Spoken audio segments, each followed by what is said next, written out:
Welcome back. Welcome back to Unfiltered Unspoken Podcast. You like your intro? Right. Love the intro. Thank you. We want to welcome you're all the way from Australia. So it's the next day for you in the morning and it's the evening for us. Yes, that's right. Hi, everyone. Yeah, so we're 17 hours ahead. So yes, it is tomorrow. Sometimes I get confused. I'm like, what day is it? Yeah, well, thank you for taking time out and being a guest. Um, we told you we're going to keep sharing life experiences. Francis, can you come up and tell us a little bit about yourself? And then Sid is going to kick off the first question. Yeah, sure, no worries. So I'm Francis Helena, and currently based in Brisbane, Australia, but I actually live in London.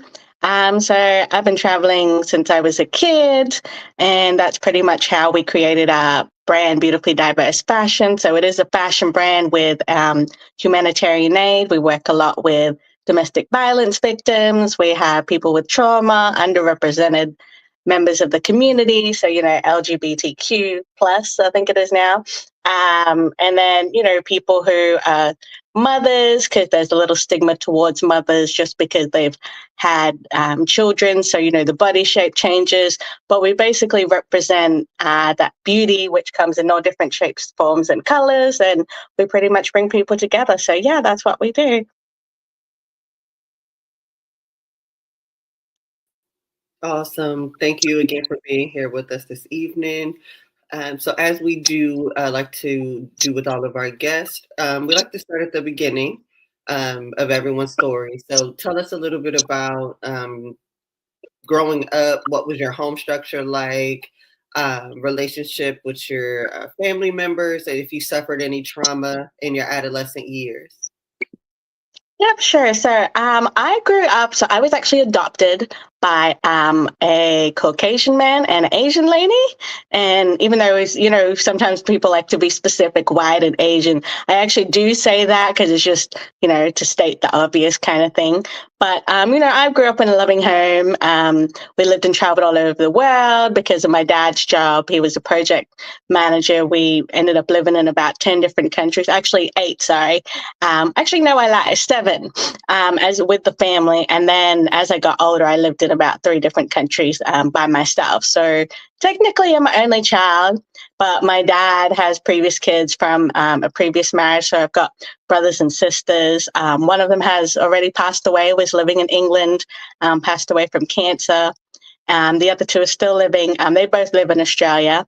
So I guess for me, like, coming from, an Eastern culture and a Western culture and having fused it together sort of, took a lot out of me in terms of, just trying to understand, who I was, because Eastern and Western culture, and it's sad to say to like separate the 2 worlds, but there is a big difference in both cultures. So in the East, we're always about the community where, we take care of each other, even though people do know everybody's business and stuff like that. But, people just, you can look after other people's kids. Like if you're in the village, for example, we used to go to my mom's province in the Philippines where, everybody knows who you are. So, they know this is this person's kid, so-and-so is related to this person. But, we looked after each other as a community, whereas when I moved to Australia, we grew up in a society where, people are sort of for themselves, and that's not to say that's a bad thing, but people really just looked after themselves. They focused on their own problems, so between the 2 cultures, it's very different. But we spent about 12 years in Asia. So I've lived in Malaysia, Mexico, Singapore, Hong Kong. There's a whole list. And so, I've traveled a lot, but, during the time that I've traveled, I experienced sexual assault, rape, had like a miscarriage, and my parents actually separated. So that was also quite traumatic for me because, I was an only child and, having them separated, it was just, it took a lot out of me because I was like, well, what am I supposed to do here? That sort of thing, even though that was when I was a lot older. And, other things that I've experienced are really, just because my dad was all away all the time. And then my mom, because she's from an Eastern culture, there are certain things that we couldn't speak of just because it was a cultural thing. So that took a lot, out of me, just because we couldn't really speak so much about certain topics like sexual assault. And, in a lot of Eastern cultures are like that, just because it's a bad thing. There's a thing called, what do you call it? How do you describe it? It's more like they say shaming the family. So I don't know if you've seen, there's some comedians like Gina Yashire. She's actually a British Nigerian comedian, but she talks about things where there's only certain things you can do in an Eastern culture. Like, for example, she makes a sit where, one of her sets where it says, there's only 4 jobs you can have in an African family: a lawyer, doctor, engineer, or disgrace the family. And even though it is a joke, but it's actually true, that applies to, African culture, Asian culture, so there's all these sort of things that they're focused on, because a lot of these countries, whether you're in Africa or in Asia, are not as developed as, countries such as Australia or Canada, for instance. So, yeah, there's been quite a lot of things that I could talk about when it comes to trauma. Okay, I don't know where to start. Let's see. No, I was like, I think that was a mouthful. Did I even yeah? Yeah, but you gave us a lot. So I guess let's start. So from your childhood, since we went through so many, what was your first trauma experience about? I think my first trauma was when I was I'm 16. So I went to visit my dad in Malaysia. So every school holidays, depending on where he was, I would go visit him. And unfortunately, he sort of stepped outside the marriage. And during that time, he was really, focused on that. And so I had brought a friend with me who had never traveled outside of Australia. So, we lived in Malaysia for about 5 years. So I was kind of used to where we're going, all that sort of stuff. So showing her around. And I ended up meeting a guy who at the time was 21. We were at this theme park. And I guess, here in Australia, you can talk to so many different people, that's part of the culture. We don't have gun violence, so you're allowed to talk to whoever, and it's encouraged to talk to other people, because everyone's just really friendly and things like that. But I guess at my end, I was maybe too friendly. So, and I ended up meeting this guy. And long story short, there was 4 of us. So my friend, his friend, and then the 2 of us, we were in a car. And on the way back, so we ended up going to dinner, these people a few times and everything. And then one day we ended up going to dinner, and in the back of the car, the car was moving. So this guy was just, coming on to me. He was trying to push me down and everything like that. He was basically trying to rape me. He had already done a few things just before he was trying to do that. So as he was trying to push me down, I looked at the guy at the car that was driving the car, and he could see what was happening, but he didn't say anything. Now, remember, I'm 16, so this is going back, what was this, 2006. So, a lot of things have changed since then. We're more aware of sexual assault. It doesn't matter where you live in the world, but, we're more aware of it now. We're more aware of, the research that's gone into it, all that sort of stuff. And so, whereas back then it was very different, even though people say, oh, it's not that so different or whatever, but, it actually is, because we didn't have social media, we didn't have apps, those sort of things. So there was not an awareness of it. And so anyway, this guy, we were in the car, and he basically, so this car's moving. So basically he's trying to do all this stuff to me. And, basically I was fighting him in the car, and I don't know why I wasn't thinking about screaming or, that sort of thing. It just didn't occur to me, because my friend is sitting in the passenger side.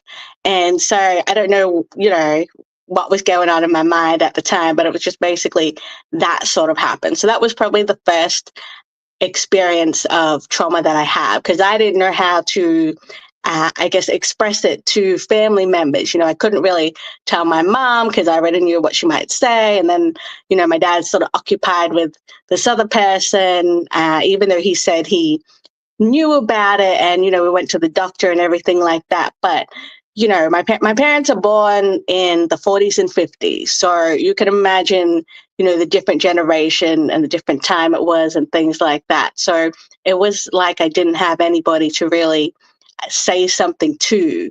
So that was when I was 16. And then I think around the same time, so this is in Malaysia, around the same time I met a guy who I was getting my hair braided. It was a present. I'd just been fascinated with hair braiding, because there's so many different cultures in Malaysia, African, Malaysian, all this sort of thing.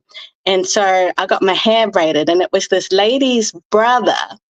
I met him, and he's old enough to be my uncle. So culturally, we don't call anybody by their first name. We say Miss, Mister, all that sort of thing. So this guy was old enough to be my uncle, and I called him uncle, but he was 36 at the time. So I was 16. And I didn't really think so much about it. But, later on, it developed into this sort of relationship where, he would send pictures of himself.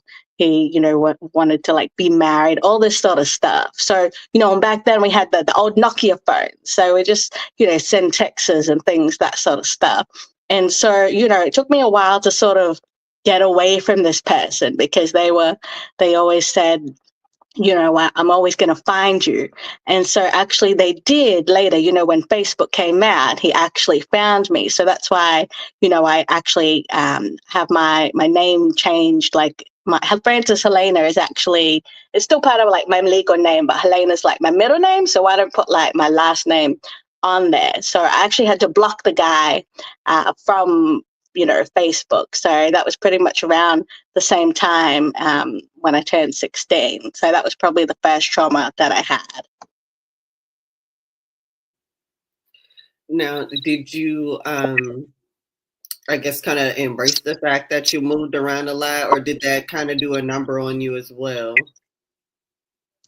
I think the thing for me is that I sort of also, because we moved around a lot, I think it was also a way for me to escape the problem. But then, as I've gotten older, I realized no matter where you live, that problem's always going to catch up with you, and it's always going to, just find you no matter what. But, as I've gotten older, I've learned to actually talk about it and actually share, the experiences to help other people. Because when I was at the time, I had told one of my parents, and the reaction to it was like, you deserved it, all this sort of stuff.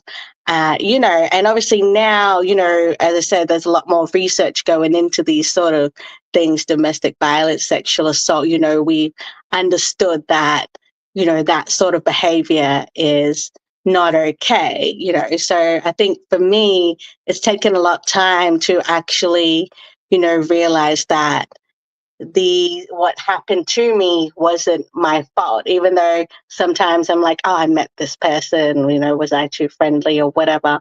But I should also say both of these people have not been charged. And, to this day, I also have a thing in my mind where I'm like, can I still charge them? I was in a different country. Can I, because I'm always sort of thinking, oh, what happened if they've done this to somebody else, So I didn't actually know at the time, how to report it, what to say. Now that I'm older, I'm still thinking about those sort of things, like what can I do to sort of prevent, this from happening to other people. I wanted to ask, you mentioned in one piece that you said your parents said you deserved it. What do you know why your parent would say that? And I just want to know how did it make you feel? Because I know there's a lot of other people that go through this situation where folks are blaming them. I can only imagine how they feel. I think, as I said, my parents are born in the 40s and 50s. So that is a completely different time to, the time I was raised. So I was born in the 90s. And, now, even though it is now the 21st century, whatever we're up to, I get confused sometimes. But now people sort of understand and are made aware of it. And, you know, growing up in Australia, I had then when I started mixing, you know, with different friends at school, a lot of the, you know, Western people are actually open to speaking about, you know, bad things. Whereas in the East, we're really shunned for it about speaking about bad things. We're like, yeah, okay, we'll just, you know, don't worry about it, that sort of thing, you know. But growing up in, you know, Western society, it was made as I you know, went to high school in Australia. I was friends with people where they said it's okay to, you know, say if something bad has happened to you, it's okay to express your feelings. Like there's no judgment. And that's what I really do, you know, love about Western culture, that we're, you know, really open to, you know, understanding how people feel, you know, what's happened and how to actually get help. Whereas in the East, it's not very encouraged to actually get help. It's mainly because of the lack of resources. And, you know, at the time, I guess I sort of was, you know, pretty upset about it because I was like, oh, well, you know, what happens now? What am I going to do? You know, even though one of my parents did take me to the doctors to get checked out and everything. But, you know, it was just at the time I was just like, well, what am I supposed to do? Who am I supposed to talk to? So I think for me, it was just like, you know, it sort of just meant was just like a move on phase, really. Just like, okay, you know, whereas now I'm older, I was like, no, that was not okay. And it's okay to talk about it. So it's taken me a long time to actually even express or even, you know, just talk about it, because culturally it's just not a thing that you talk about. Now, you did say, you know, you found it hard to escape the person that did that to you, or, you know, you kind of had to be and within his vortex. Did he kind of like press the issue, or like, you know, further make you feel uncomfortable, or was it just like you know, it happened and he went on with life as if it didn't happen? You know, what was it like kind of still having to be around him? Well, it's actually good that you brought that up, because recently this person actually lives in France. So, you know, I actually unblocked them and I said, I just want to talk to them to see, you know, where they were at or if they were okay. You know, and I think as women, sometimes we want closure, but, you know, just talking to them through the chat, they were sort of like, oh, you know, at the time I didn't really know what I was doing. Mind you, he was 36 and I was 16. So, you know, that to say that you don't really know what you were doing. He actually had nieces who I met at that time. And they must have been 6 or 4, because they actually came with us to the mall. Like we would go out occasionally, like with his nieces and everything. And so, you know, this guy was like, oh, you know, I always loved you and all this sort of stuff. And mind you, this person is now probably 50. So, you know, it was that sort of thing where he didn't actually apologize or say anything.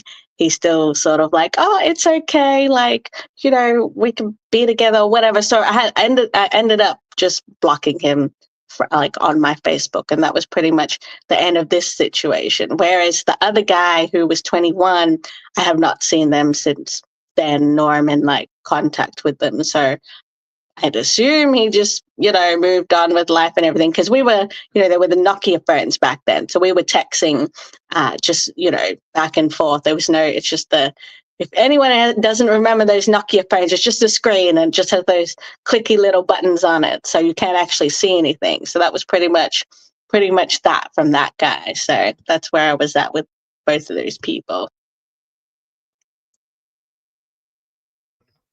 Okay. I want to ask, because you also mentioned that another piece of trauma was a miscarriage. Was the miscarriage from the guy that took advantage of you, or was this another situation? This is another situation. So from 16 to about 25, I just had a lot of stuff happening in my life. And it also could be because I didn't have a role model as a dad, or whether it was, having that openness like with my mom, that sort of thing. But it was basically from a guy that I was actually, I guess we were seeing each other, but they were a lot older. How old was I? I think I was 20. When I had the miscarriage, I must have been at least 24 or 25. So it was just things like that. And, you know, we were friends. We met at university, and I actually didn't know that I was actually pregnant until it actually happened. So I was living in New Zealand at the time, and I was getting ready to go for work, and all this sort of stuff happened. And then the next thing you know, I end up in the hospital and was told that I had a miscarriage. So that actually took a lot out of me. Sorry, I think my phone is dying. But it was just sort of thing where I actually, because I was an only child, I didn't have anyone that I could actually talk to about it. Understood. But at what point did you tell someone, about it? And, what was your mind frame like, having to, withhold something like that, or, keep that to yourself? I think, it took a lot out of me, because I sort of knew the reaction I was going to get, just because it was, one of my parents are very religious. So, for me to not be married and all that, it really took a whole lot of time, a whole lot of, energy to, talk about this issue with them, because they had said, "Oh, don't bother coming back." And so I think that was the hardest thing about it. I was like, okay, what am I going to do now, sort of thing. So, whereas one of the other parents, they had already left. So parents had separated and everything. And so that parent I wasn't in contact with for about 10 years now. So.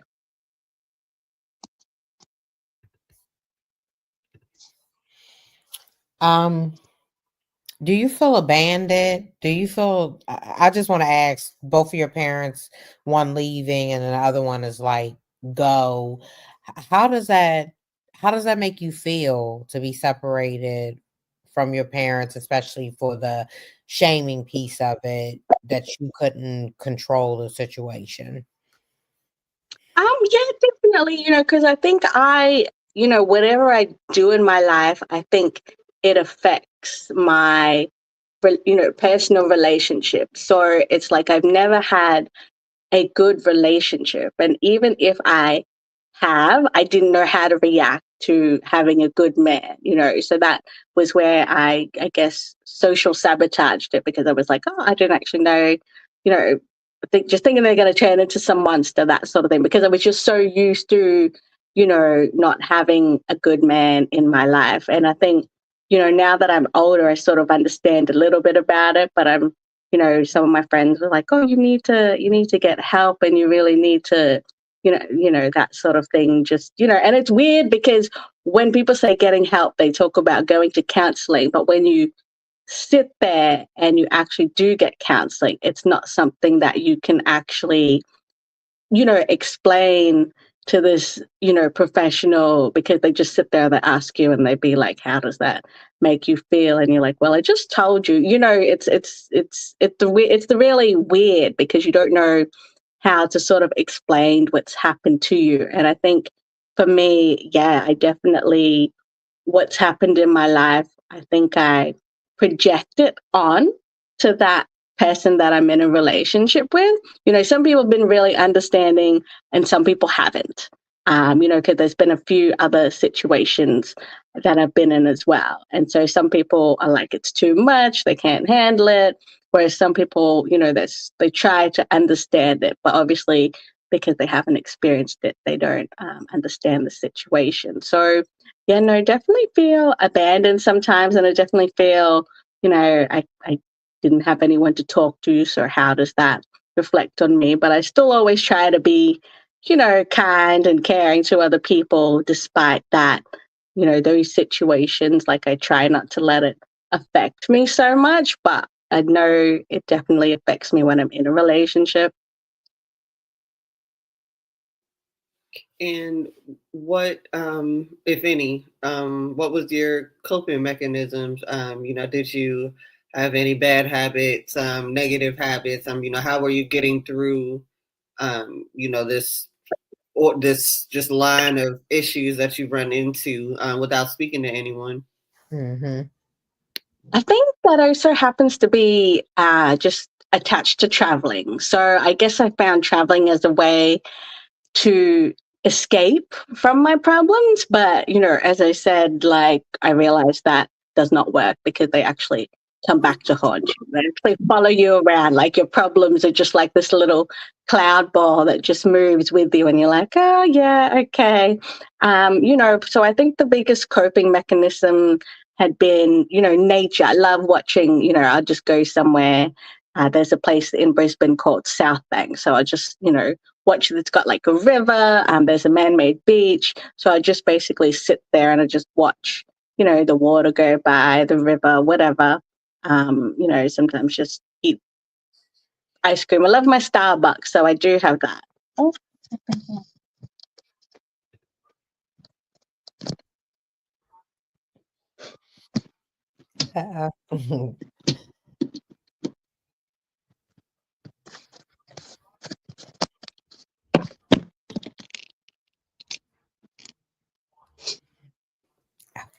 Is it on me?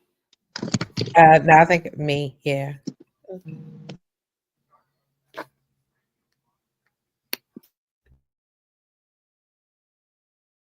All right.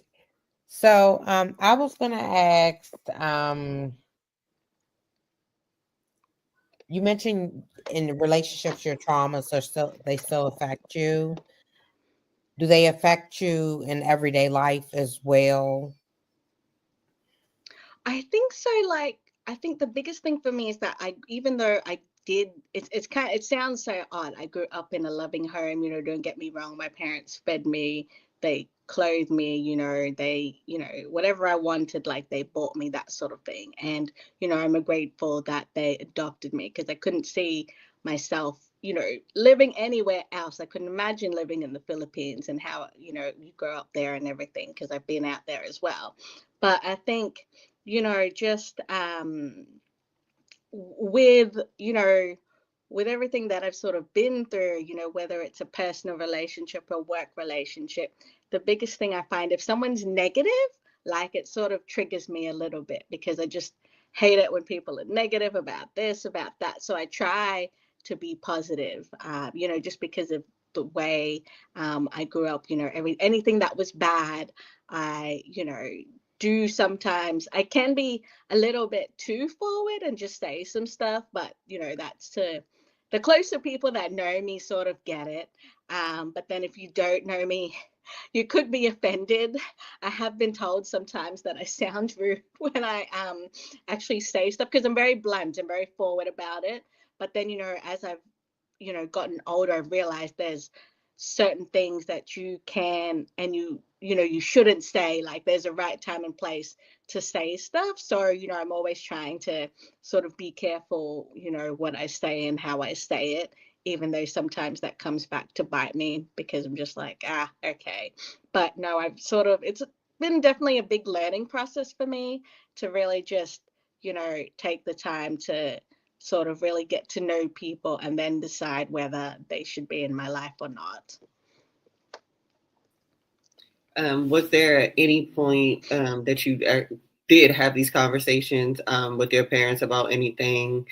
And did you get the response that you expected, or were they more supportive than you thought? I think as they've gotten older, I think the relationship between each of us, each parent has definitely changed. Now that it's just my mom and I, we've become more open, whereas before it was just really, a lot of friction. And then, of course, there's the culture clash because I pretty much grew up as a, Western kid living in Australia, whereas she's from the Philippines, and it's, very strict and, very reserved, that sort of thing. So I think our dynamic has definitely changed as we've gotten older. There's still certain things, because she is a mom and she worries a lot, that sort of stuff. I know that I can't really say to her, whereas, I already know the reaction just because I know her and things like that. But no, we've definitely changed. And I think, as she's gotten older, I think she's been a little bit more supportive, even though, like, for example, with my fashion job, she's sort of like, oh, is that making any money? But I think that's also just it's a cultural thing. I don't know if you probably heard of Joe Coy. So his mom is Filipino, and I know he had similar experiences that he shares, like on the set and everything. But, with my dad, he's always been, a little more open because he's originally from the UK. So he is, a little more Western and a little more understanding. But sometimes it's awkward, because it's could be like a girly thing, and I, would have to tell him, and, sometimes just awkward, but, he's really good where, he sort of understands more. But then I think when I was younger, he was probably a little bit more strict on, the certain things that was going on, whereas now that I think he's coming up on 80. So yeah, now that he's older, it's a little more, it's a little more understanding in terms of those sort of, girly problems or relationship problems, that sort of thing.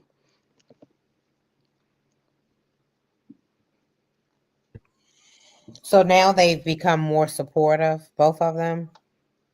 Yeah, I think that, I don't know if it's because they are aging or, maybe we've just sort of found better ways to communicate with each other, or I really don't know what has happened, or, how it actually sort of occurred. But it's taken us a long time to sort of get there, really. But no, I think every progress is good progress. So, we've gotten there, and I think we're a little more open, whereas my dad was probably a little more supportive because he was the adventurous one, and we moved around because of his work. So I think that was really where my adventurous side came from, whereas my mom was the completely opposite. She just liked to stay somewhere close to home. So yeah. Now, I remember you saying your parent separation, kind of affected you heavily. But you also said, for the most part, your parents were apart, whether your dad was traveling or, you guys being in different locations. So what about the actual separation, being as though you were kind of used to people living apart or, not being around each other for a while? What about the actual separation, kind of affected you the way that it did? I think it was the way it was done. Like, my parents they were very opposite people. Like, you would just sit there and you just go, really? Like, but, I think for the most part, it was also took a toll on my mum. So culturally, in Asia, when you get married to someone, like, that's it. Like, that's that one person for the rest of your life. Whereas in the West, it's sort of like, you'll get married. If it doesn't work out, okay, we'll get a divorce, whatever, remarry someone else, whatever the case may be, So I think culturally for her, that took a big toll. And because dad used to handle, all the financial stuff. So, with mum, she didn't have to work and all this sort of stuff. And she was working at the daycare, but it didn't really work out. So the daycare is like, child minding services, that sort of thing. But yeah, it didn't really work out. And I think also because there's a language barrier for her, even though in the Philippines, English it is a second language. Well, it's actually a third language because they've got other dialects, and then there's a main country language. But I think, just growing up the way she did, there wasn't really a lot of resources for her at the time, whereas now you can get, if you're, say, for example, in domestic violence, if something happens, the women can get support, there's funding, all this sort of stuff, protection, whatever, and whereas my mom, I think she didn't really understand the services that could have been available to her at the time if she left. So, I think the separation was also mainly because I had known both of them, obviously they're my parents, but I mean, you know, just it's just been us for that period of time, and to find out that it didn't work out, but the way it was sort of done was that one of the parents had stepped outside of the relationship, and it was just that sort of thing. And I think it was sort of traumatic for both of us. So it was sort of like, even though I was dealing with my own trauma, I was trying to help my mum with her own trauma, and she didn't really understand that or see that, because in her mind I'm still a kid, and that who didn't really know about this or that, mind you. She didn't really understand I was trying to help her. And yeah, so it was just it was a bit of a long process, I think, in that term. And I had to actually leave. I left to New Zealand to sort of get away from that situation, because I was like, I've already told her that she's going to lose the house. This is going to happen. That's going to happen. And nothing's getting through to her.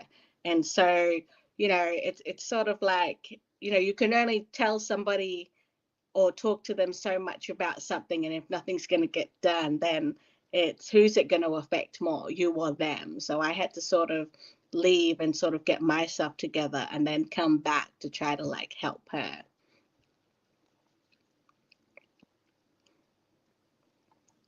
Oops, sorry. You good? I was going to ask, can you speak on certain topics? Because you mentioned that you were holding your emotions inside because you couldn't speak a lot when you were younger. Can you talk to the just to give an example of how that made you feel, or things that you went through holding your emotions and being not able to express yourself? I think for me, so I actually didn't, when I went to first came back to Australia and I started primary school, I actually didn't like talking to people. I actually didn't, yeah, I just never actually spoke. So people were like, oh, does she ever speak? So I hated public speaking. I hated singing. I love singing, but I hated singing in front of people.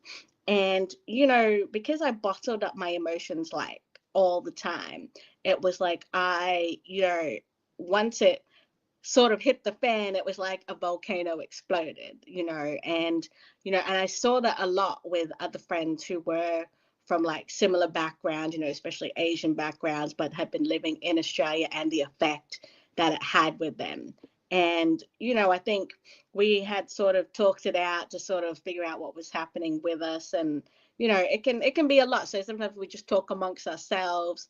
But, now that I'm older, I've sort of learned to express and say that it's okay. It doesn't matter what's happening, whether something bad's happened or whether it's good. It's okay to actually say that this has happened in your life, and find a solution to the problem. So I think I've definitely come a long way in terms of actually being able to express how I feel, whereas before I just really was shut down about this and that and the other and all this sort of thing. But I've definitely changed a lot, and I think it's helped other people, especially from our cultural background, to actually do the same and actually express how they feel. So what was the next significant moment after all of the series of trauma that you went through? What seems like before the age of 18. What was the next step for you? Did you have any dreams and aspirations at that point? What was your idea of what it is to get out of all of that? I think, when I look at both of my parents, I always want to travel more, see the world, do that. And I'm now 34. So I've been traveling since I was about 3 months old. And, I said, if I was ever going to do anything, I wanted to do something big. And originally, I wanted to be a figure skater. So I actually took figure skating lessons. But, in Australia, it's not really a sport like it is in the States and in Canada, in all the colder countries. And so I stopped there, mainly because I guess I didn't get that sort of support with people.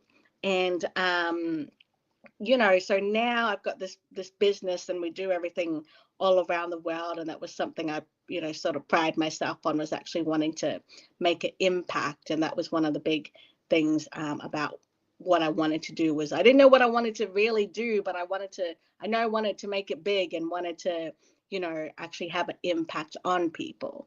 Whereas, and I think also with my upbringing,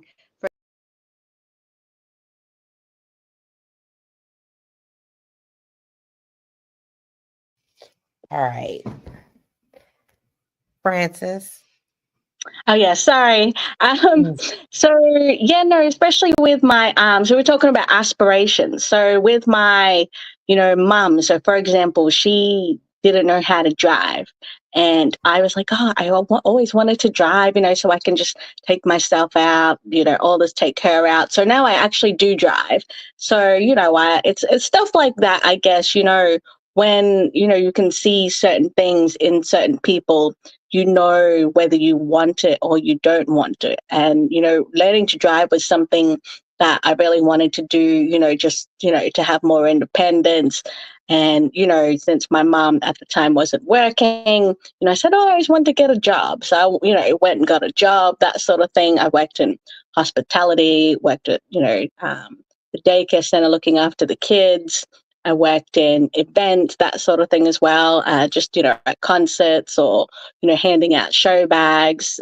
So, yeah, I think, everything that's happened in my life has sort of impacted me in some way, from both parents. I sort of had learned to pick the good things about, what they, gave me, what they taught me, rather than see all the negative things. So, yeah.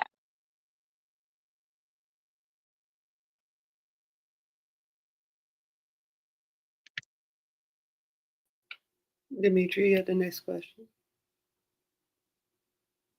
I asked the question before we. Oh, I'm sorry. Look, I'm like, it's it. Okay. I apologize.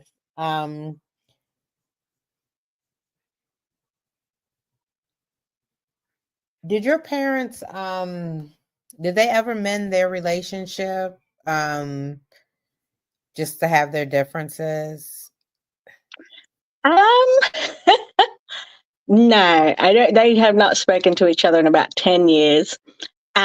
So what happened was, since it is an unfiltered podcast, so what happened was, since one of them stepped out of the marriage, they basically, just went separate ways. My mom ended up having to downsize the house. She ended up getting evicted from the house. And I had offered the landlord to, to pay money to fix it, all that sort of stuff. Because the place where we were was nice. It's not far from the shops, and because it is a small town, people know where we live, that sort of thing. Whereas the house that she's in now, it's good. It's still a 2-bedroom place.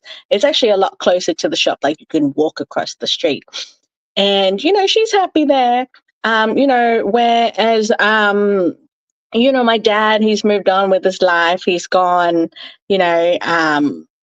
Just moved on and everything. And so there was a thing where an incident where he wanted something from my mum. It was a particular item that he got as I think it was just part of his work, and he really wanted it. But I already knew the answer. He wanted me to ask, but I already knew the answer. And so the answer was no. But on that side, there was a situation where one of the parents did the wrong thing, in terms of, they said that one of the parents had that someone had passed away, when it wasn't true. And so, yeah, it sort of got to that situation. I think that was sort of like top of the line, crazy and everything like that. And, I think that was just the turning point between both of them. They just couldn't make it work. And in a way, I'm actually happy that it didn't, they didn't get back together, because I really felt like as I got older and sort of realized a lot of things, that they just weren't right for each other, and I think that's the hardest thing about relationships. And I've seen it with a lot of my friends who are in relationships, but they're just staying for the kids. They're staying because they don't have financial support. They're staying because, they don't want to start again, whatever the reason may be. But I think the longer you stay with a person, and if you do have children, it doesn't just affect you as an individual, it affects the children, because there's certain things that they'll notice. There's certain things that they might project into their future relationships, and I think that's the biggest thing that people really don't understand, is that what is being said and done, whether it's in front of the children or it's not, it really does have an impact on your kids.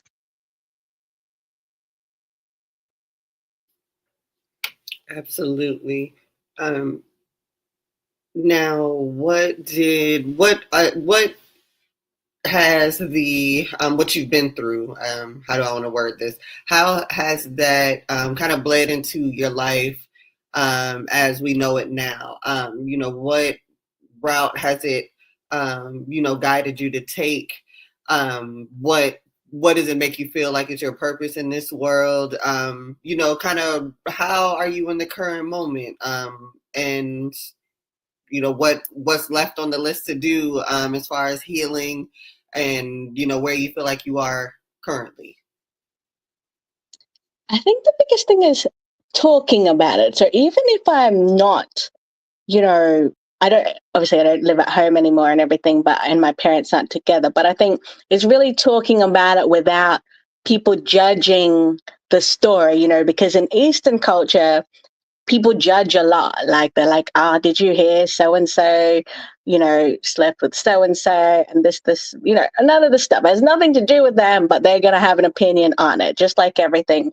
And, when I set out to do this fashion business, I actually didn't know how this was going to go. So I ended up applying for New York Fashion Week, and I actually got in, to my surprise. I was like, oh, okay. And then I did a lot of research, what was out there, what wasn't out there.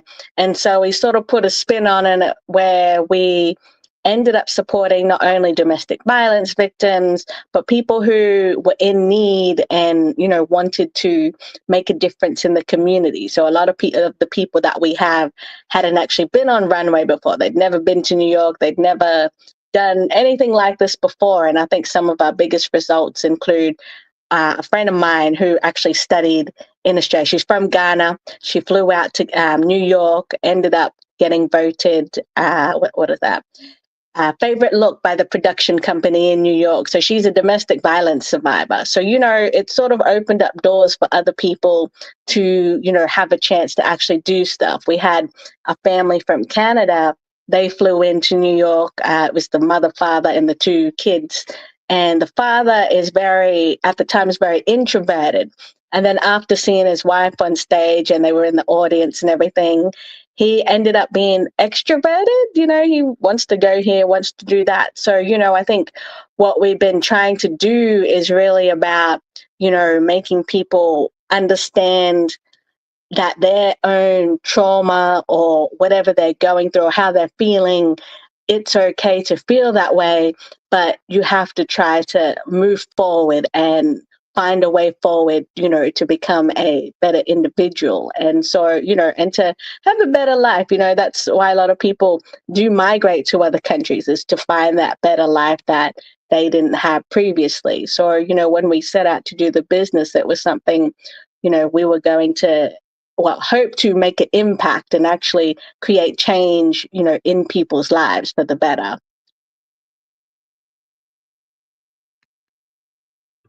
Oops, sorry. No, you're good. As we pull into time, I want to ask really quick, because what I love about this episode is you're still going through a healing journey and you're being very transparent about things in your past still affect you today, and it comes out in relationships and certain things. So we get to see a different side in this episode, and that is amazing. I want to ask you, how do you go every day with the struggle between your traumas affecting you and trying to live normally in life? And, I think the biggest thing is to be honest. And so I think my problem is I'm very honest. So I'll just put it all out there. Which can have an effect. It can be a problem. But I've learned to sort of think about how to say it and what to say it. And, but I really do think honesty is the key. So when I enter, for example, a new relationship, I sort of just put it all out on the table, because like I said previously, not everybody can handle what I've been through. And, everybody comes with baggage. So I don't know what the other person's limitations are in terms of what they've been through and how much I can handle, vice versa.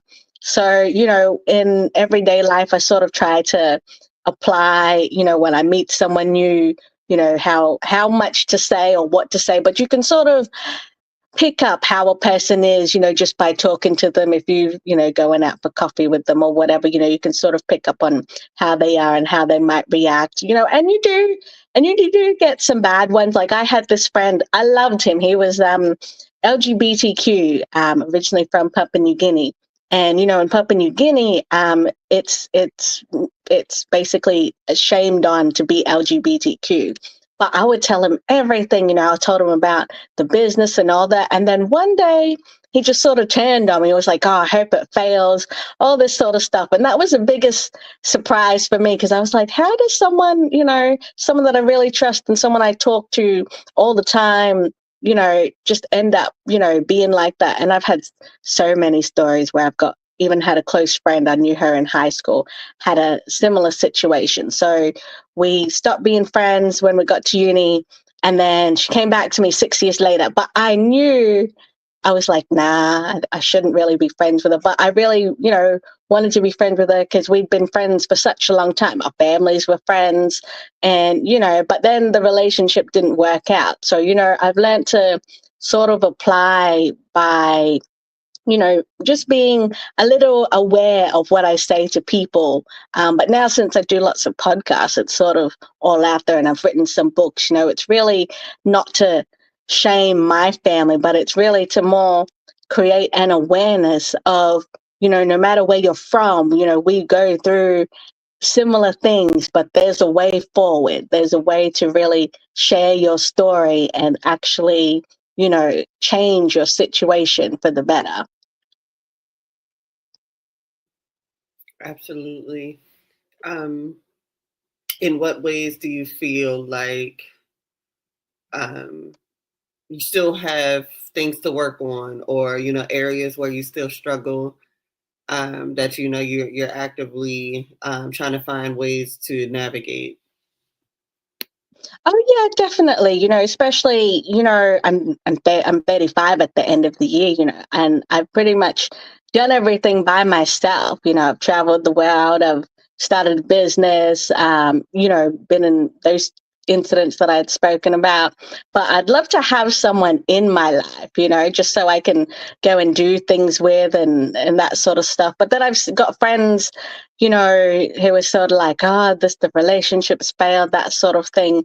But I've sort of just, looked forward and just said, oh, there's someone out there for me who's going to accept me, and it's going to be okay. So I'm still really, I guess, healing and learning from, those situations that I've had. But I've really decided to take on just being, looking at the good things instead of the bad things. Like, for example, I'm also hearing impaired. I became hearing impaired when I was about 25. I've lost 50% in both ears.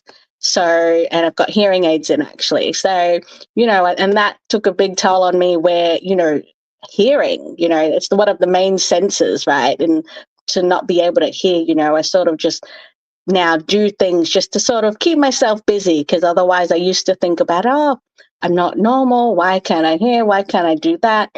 But I've proven that I can, do stuff. It's really just more about me proving, to myself that I can still do things like any other person can who, whether they've got hearing or not. So it's really about that for me.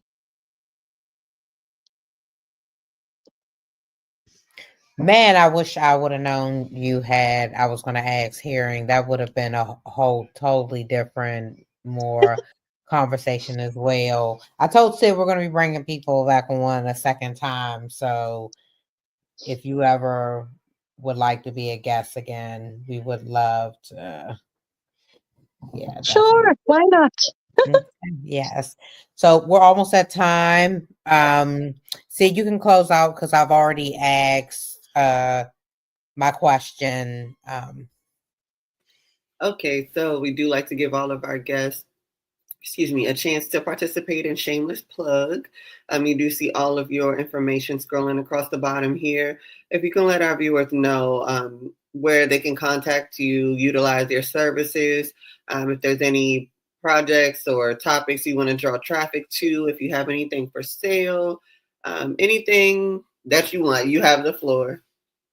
Oh, thank you so much. And thank you both for inviting me on. So we will be back in the States. I'm moving back to London about mid-year, but we are coming through the States and then going back to London. So if you're around and want to have coffee, would love to meet both of you. But we might be doing a show in the States. I haven't confirmed that yet, but we should be doing one in London. We are going to Canada. We've just been nominated as a finalist for Change Maker of the Year. So that'll be happening in August in Canada. So be out there. And then I've got a few books coming out, and one of them was on a previous podcast, and the lady has basically got a whole book about where they are now and all that sort of thing. So that's sort of in progress. We are getting a website out as well for the business, but most people can find me on Facebook. I am on LinkedIn and Instagram, or you can just type in my name, Frances Helena, in Google, or Beautifully Diverse Fashion.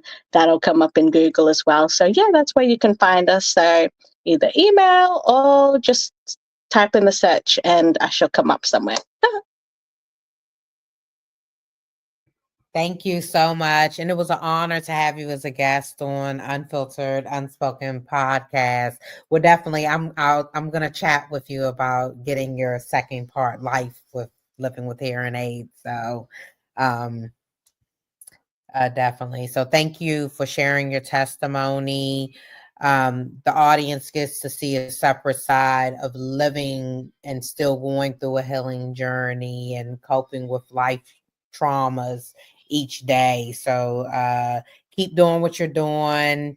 Keep fighting for the domestic violence victims. And we're here if you need anything to share what you're doing. We can share on our pages as well. So we're also a resource to your cause. No worries. And thank you both. It was so great to meet you. And hopefully I will see you both in the States. So yes. Yes, thank you. And if you can hold 1 second as we close out, thank you for tuning into Unfiltered Unspoken Podcast, where we're going to continue to share life experiences. Ain't that right, Sid? That's right. That's right. So we will see you soon. Peace. Bye.